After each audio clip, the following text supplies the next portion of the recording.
Hey, writers! I have a wonderful interview in store for you today with Eija Sumner. Welcome, Eija. Hi, thank you, Sarah, for having me. It's going to be so great. Let me introduce the writers to you just a little bit before we get started. So, Eija writes picture books for children and novels for older kids and teens. She is the author of the picture books Crocodile Hungry and The Good Little Mermaid's Guide to Bedtime, both published by Tundra Books, which is an imprint of Penguin Random House, Canada. So I love that you've got this bridge here between picture books, but it sounds like you're also working on some projects that maybe span some different age categories. Yes, I feel like I love to try to write for different ages and audiences, and I think a lot of that is just because I like to read everything, and it's a little bit of a challenge and change of pace. Yeah. No matter what I end up writing, I feel like I always just keep coming back to picture books. Like that's where I most live, but always fun to explore and write for different audiences. Yeah, cool. So can you tell us a bit like how you got to this point this far in your writing journey? Like maybe give us a little bit of the background around because being a picture book author is not an easy feat. So congratulations on having two out in the world. That's a big deal. So can you tell us a bit how you got to that point? Sure. Well, I've always been a writer. I've always been trying to like draw and write and make stuff. Um, my parents are both English teachers, and it was just like during the summer, you go to the library and you get as many books as they let you check out, and then you read them, and then you repeat until like summer's over. Like that was very normal. And anytime my mom had her students, which she taught like middle school and then later high school, um, it was like whenever she had them doing like an extra writing contest or like something outside of like the normal curriculum, it was like always like it would be like, oh, do this too. And so I would just do that too, whether it was like poetry or like a poster contest, or she had a class where they would do picture books, and I was always really obsessed with that one. So I feel like writing and making books is just kind of natural or like ingrained in my upbringing. Um, and then I feel like for picture books, I always talk about them as like a little Rubik's cube. Like you change one thing and then like everything changes, and it's like a Mm, little puzzle that you have to make work or put together. And I really love the amount of play that you can do in picture books, and trying to like kind of capture those moments in childhood that get to be really fun and explore big kid emotions and big yeah. kid feelings. Yep. Did you find when you were writing the picture books for the ones that you were able to get published, did you find that process was fairly straightforward for you, or were there lots of ups and downs and Yeah, turns and twists? I think it's pretty. So the two books that I have out, like one was very straightforward. Like, here's this idea for the book. Here's how like it just kind of seemed to make sense. Like, oh, this is how the book is going to work. And I kind of wrote that. And it was totally inspired by my kids. Like it was like an interaction and watching like my kid play for a while of this one obsession with crocodiles eating flamingos. And and it just kind of came like it was just like it sounds terrible to be like this is the idea and it worked, but it kind of did. It just made sense. And then my second book, The Good Little Mermaid's Guide to Bedtime, had like 50 revisions and like was so hard to kind of make it come together and work. And for both books, I worked with the same editor. And so for the second one, there was like back and forth of me being like, I think this is what the book is. And my editor being like, maybe like this, and sending me like little pencil sketches. And I would send her like images. And it was, it was a lot of trying to figure out how to make it work, and way more difficult of a writing journey on that one. So I feel like those are both like extreme opposite examples of like, can this book work? And here's a book. Uh, so Yeah, I yeah, love that you point that out because I think sometimes people who are not more familiar with the picture book market think, oh, picture books, 300 words. How hard can that possibly be, right? And here's an example that you have of just like the amount of time and back and forth and work and thought that goes into those 300 words, or however many were actually in that book.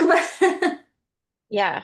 Yeah. I mean, for The Good Little Mermaid's Guide to Bedtime, it is a little bit of a metafiction story of like a Yeah. book within a book. And it started off at like as like a first person point of view of like a really aggressive mermaid saying really aggressive things to the reader.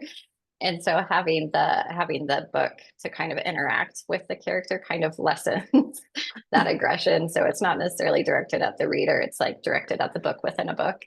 Um, but there was also a version where it was like a parental mermaid figure telling like the lore of like mermaids in a totally different, and I mean like the voice and things changed a lot trying to figure out a way to make the story work. Yeah. So Yeah. So you've mentioned that you're trying out some other formats. Are these going to be, are you working on like straight up novels, like for middle grade or YA? Are you looking at graphic novels or novels in verse? Like what kind of formats are you interested in? um, I feel like that's a great question. Like I feel like I've tried a lot of things. Most recently, I have been working on an early reader, and which has been really fun. And at first, I was like, I don't really think I can do this. Like, it's a different way of writing. There are some pretty just like normal practical constraints. Like, you're including lots of sight words. It needs to be something that a kid who's beginning to read on their own can have a lot of successes. So, Mhm. short sentences, sight words, like things like that, that really um, are pretty different than the other books that I've written or manuscripts that I write. And so um, it was a challenge. It's kind of like when you're working with a poetry form and it's like here are the rules, here are the guidelines, and you have to try and meet them and make it work. And Yeah. that's kind of um, yeah. So I tried that. I've tried a novel in verse. I have a novel in verse that I've like been trying to revise for like 6 years. And I'm not giving up on it, but it still needs work. Yeah. And I've I've tried graphic novels, like putting together like a pitch packet. I feel like if there's something to try, I'm just like curious. I would be like, oh yeah, let's explore that. Like I feel like I love to read everything. And so trying to figure out how to write it is its own like fun puzzle to kind of solve. Yeah, I love that so much because I also love learning about all the things, all the formats, all the markets, all the genres. Like I love learning about all of that stuff. So have you found that this process of learning and trying these other formats are like impacting, do, like do they interplay a bit your work? Say like, you've done some novel work. And like now, is that impacting how you would write a picture book manuscript, or do you just feel like you're able to keep things more in containers? Like, have you noticed any difference? I think I think trying to write novels is so hard because it's so much to keep in like your mind, right? Like Hmm. there's so much going on over like a number of time, and I think that's probably why I like picture books so much because they could just be like a moment. And so I feel like that's why I always keep going Yeah. back to picture books because it just makes sense. And then for something longer, I'm like, oh, that is a lot. That is a lot of like, that's a lot of real estate to like work with to try and keep track of. And so I think that's really hard. That's really hard for me to try and like the plotting is totally different. There's way more to work with and way more to kind of keep along in a novel.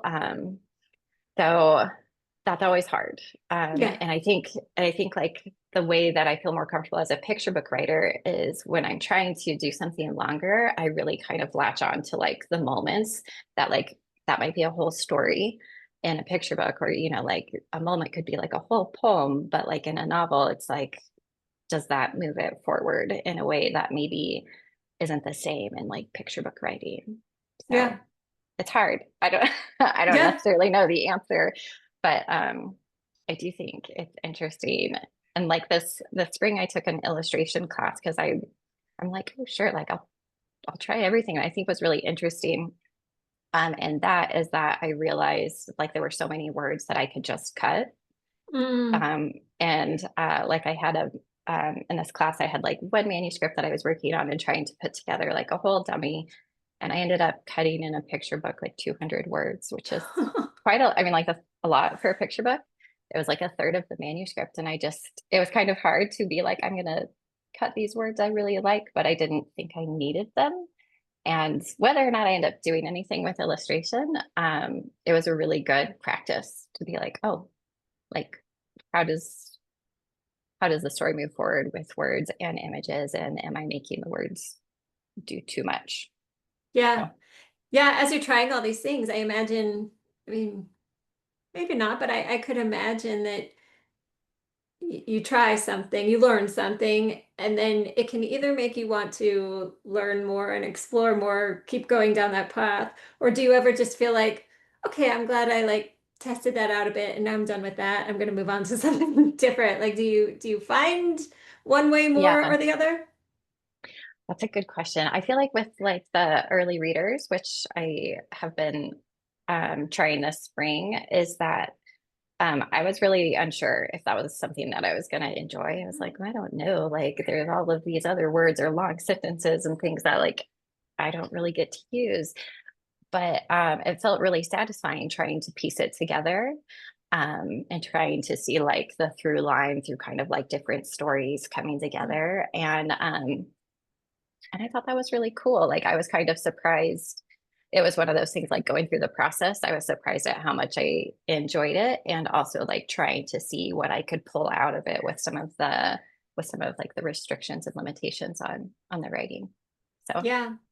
Yeah. yeah, So I has might. exploring the early readers also um, probably required maybe learning more about just like series in general, right? Because of, Yeah. yeah. Yeah, so I mean, like anytime when I'm trying something, and I feel like when I say like I've tried different things, I feel like over years. Yes, yeah. Um, like I'm not trying them all in one moment. I don't think my brain could do it. But uh definitely like for the early readers, like my library checkouts, it was like I had all of, like all the Frog and Toad, all of Yep. Laurel Snyder's like Charlie and Mouse books, and so many of the Fox books by Corey Tabor, if I'm pronouncing his name right. Anyway, so many of like those early reader books where you can kind of see how they fit together, whether it's a book with lots of stories or like a smaller early reader where you can see the Hmm. stories kind of going together. So anything when I'm trying something is really just like me just getting like as many books as I can from the library and just immersing myself in it and trying to understand how it works, what people are doing. Yeah, and then playing in that area and seeing what Yeah. happens. So Yeah. So see, we started with you talking about as a child going to the library and getting as many books as yeah. possible, and you're just keeping that up. Yes, I'm a very good library user there all the time. So I imagine that what you have to say right now is appealing to a lot of the writers because there's something interesting in the kidlit space, kidlit creators.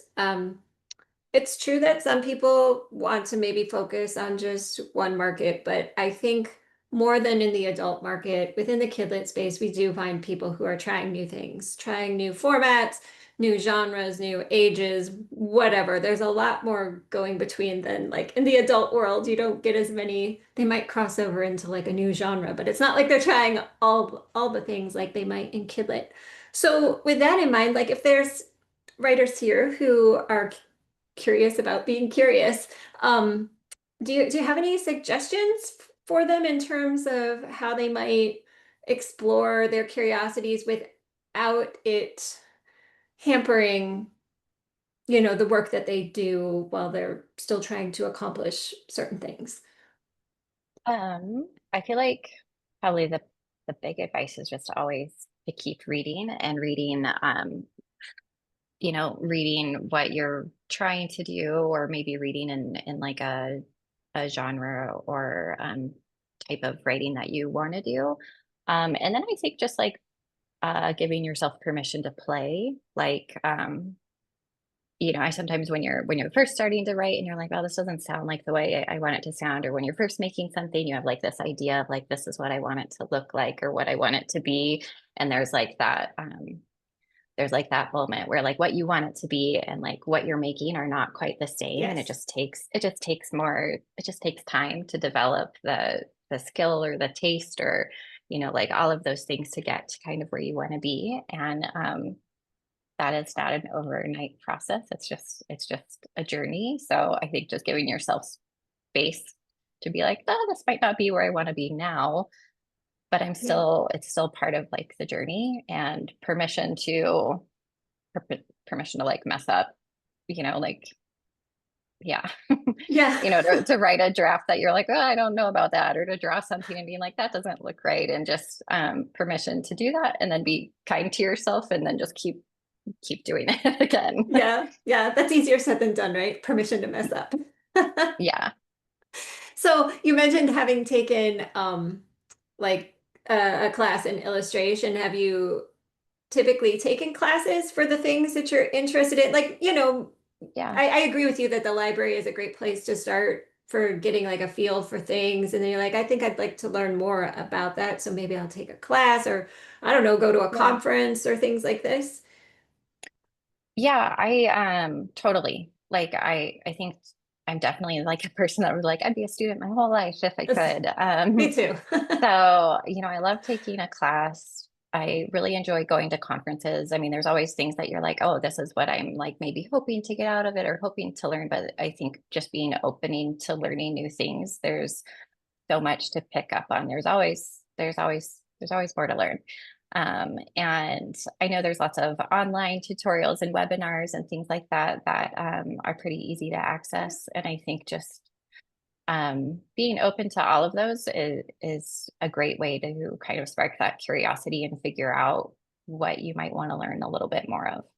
Yeah, I love that. All right. Well, this has just been lovely.